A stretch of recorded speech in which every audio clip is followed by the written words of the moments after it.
La envidia y la codicia son pecados tremendamente destructivos y destructores.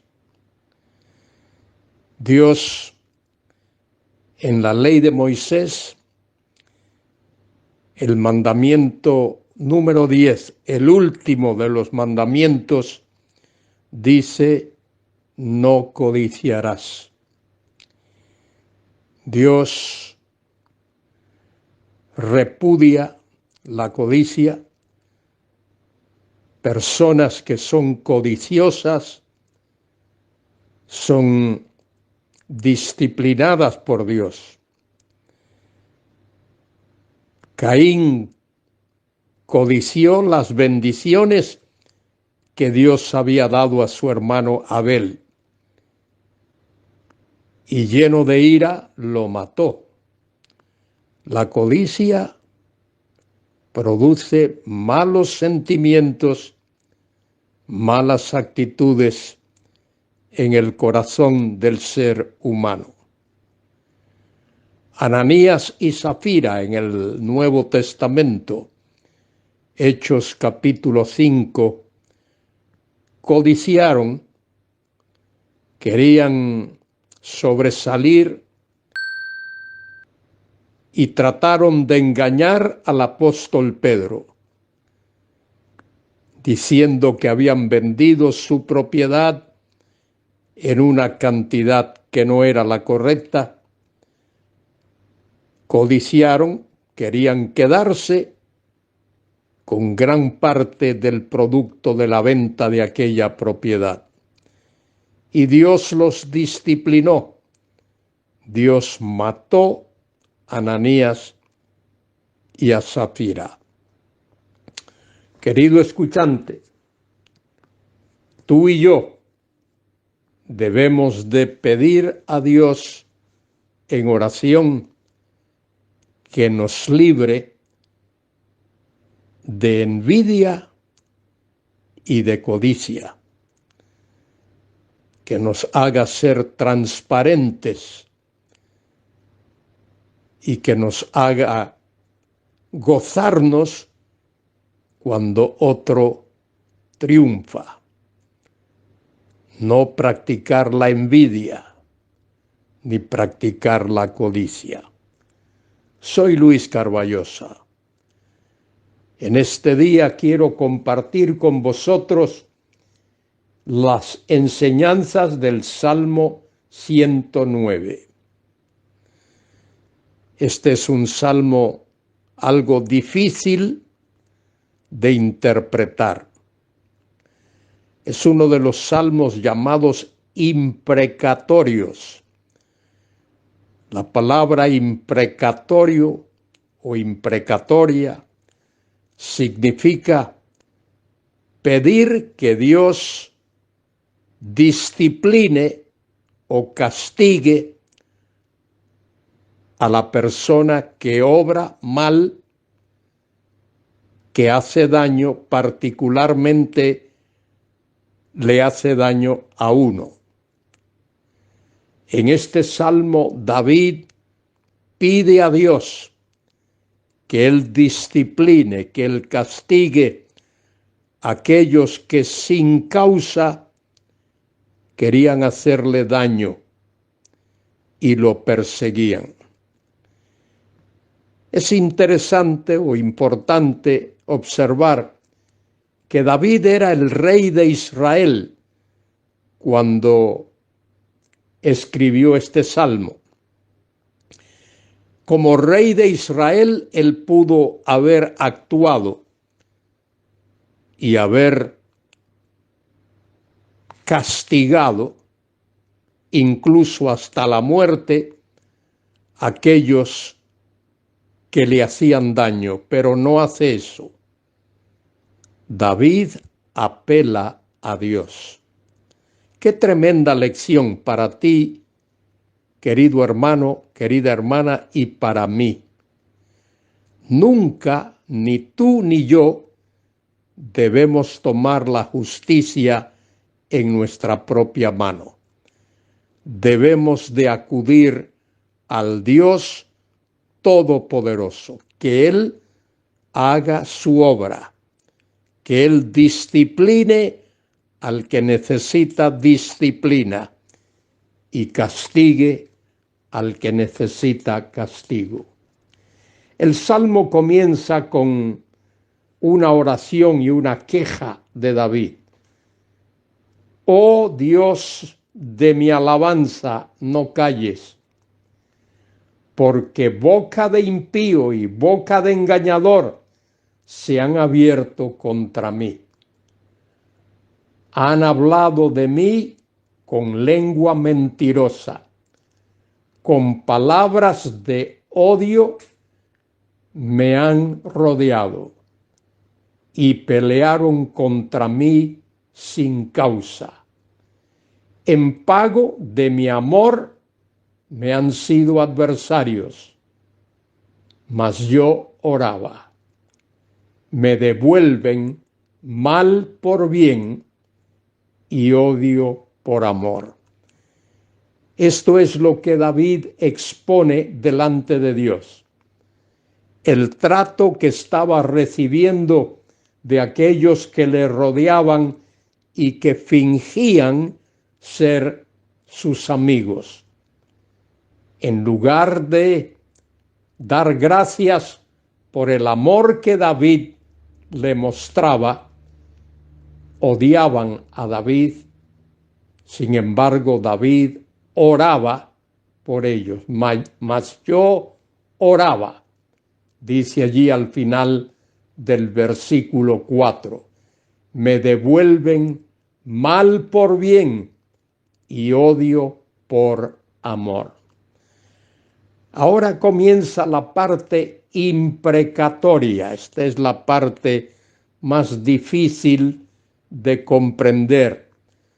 Y también debe observarse que aquí están los versículos que en Hechos 1:20 Pedro utiliza respecto de Judas, aquel que entregó al Señor para que fuese crucificado. Versículo 6. Pon sobre él al impío, a ese que actúa mal, al malvado. Pon sobre él al malvado, y Satanás esté a su diestra. Son palabras duras, pero esto es lo que David está pidiendo. Observe otra vez. David no toma la justicia en su propia mano. David pide a Dios que intervenga. Tú y yo debemos actuar de la misma manera. Cuando alguien nos haga daño, cuando alguien ponga tropiezo en nuestro camino, cuando alguien nos muestre mala voluntad, no tomemos la justicia en nuestra mano. Encomendémoslo todo en las manos de Dios. Esto es lo que dice versículo 7. Cuando fuere juzgado, salga culpable. David no está diciendo que él lo va a hacer. Y su oración sea para pecado.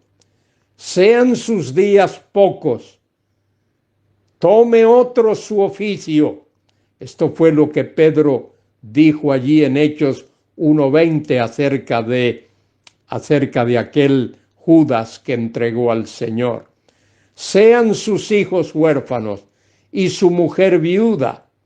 Anden sus hijos vagabundos y mendiguen y procuren su pan lejos de sus desolados hogares. Que eso lo haga Dios, no aquel que es afectado. Que el acreedor se apodere de todo lo que tiene y extraños saquen su trabajo. No tenga quien le haga misericordia, ni haya quien tenga compasión de sus huérfanos. su posteridad sea destruida, en la segunda generación sea borrado su nombre. Generalmente uno pedía que una persona tuviese muchos hijos y muchas generaciones, la cuarta, la quinta y la sexta, pero aquí dice que Dios solo le permita llegar hasta la segunda generación. Venga en memoria ante Jehová la maldad de sus padres, y el pecado de su madre no sea borrado, y el pecado de su madre no sea borrado. Estén siempre delante de Jehová. David está pidiendo aquí, en esta oración imprecatoria, que Dios actúe contra el malvado, que sea Dios el que lo juzgue, que sea Dios el que lo discipline, no él. Dice, y él corte de la tierra su memoria. Él ahí es Dios. Por cuanto no se acordó de hacer misericordia. Era obligación de un judío hacer misericordia a otro judío, a su paisano, a su vecino, a su compañero, y persiguió al hombre afligido y menesteroso, al quebrantado de corazón, para darle muerte. Posiblemente David se está refiriendo a lo que algunos intentaron hacerle. Amó la maldición y esta le sobrevino. Esa maldición que él amó y que deseó sobre otro, vino sobre él, y no quiso la bendición, y ella se alejó de él. Se vistió de maldición como de vestido, y entró como agua en sus entrañas y como aceite en sus huesos. Séale como vestido con que se cubra, y en lugar de cinto con que se ciña siempre. David está pidiendo que Dios intervenga en justicia contra aquellos que le desean mal, que desean destruirlo, que desean incluso matarlo. Pero David pide que Dios lo haga, no él. Sea este el pago de parte de Jehová a los que me calumnian, que sea Dios el que actúe, y a los que hablan mal contra mi alma. David pide ayuda a Dios. Mire versículo 21. Y tú, Jehová, Señor mío, favoréceme por amor de tu nombre. David pide que Dios le dé su ayuda contra sus enemigos, contra aquellos que lo calumnian, aquellos que lo persiguen. Pide que Dios lo libre, porque tu misericordia es buena. Así, querido hermano, querida hermana, tú y yo debemos de acudir al Todopoderoso. Nunca tomar la justicia en nuestra propia mano. Que sea Dios el que obre. Cristo lo dijo, que debemos de orar por aquellos que nos persiguen, por aquellos que procuran hacernos mal, y Pablo lo dice también en Romanos capítulo 12. Dice el versículo 22, dice David aquí, porque yo estoy afligido y necesitado, y mi corazón está herido dentro de mí. Me voy como la sombra cuando declina. Soy sacudido como langosta. David estaba en aflicción. Dice, mis rodillas están debilitadas a causa del ayuno. David estaba tan afligido que no comía, ayunaba, y mi carne desfallece por falta de gordura. Yo he sido para ellos objeto de oprobio. Me miran y burlándose menean su cabeza, como diciendo, pobrecito David. Observe cómo David reacciona. Versículo 26. Ayúdame, Jehová Dios mío, sálvame conforme a tu misericordia, y entiendan que esta es tu mano, que es Dios el que está actuando, que tú, Jehová, has hecho esto. Maldigan ellos, pero bendice tú.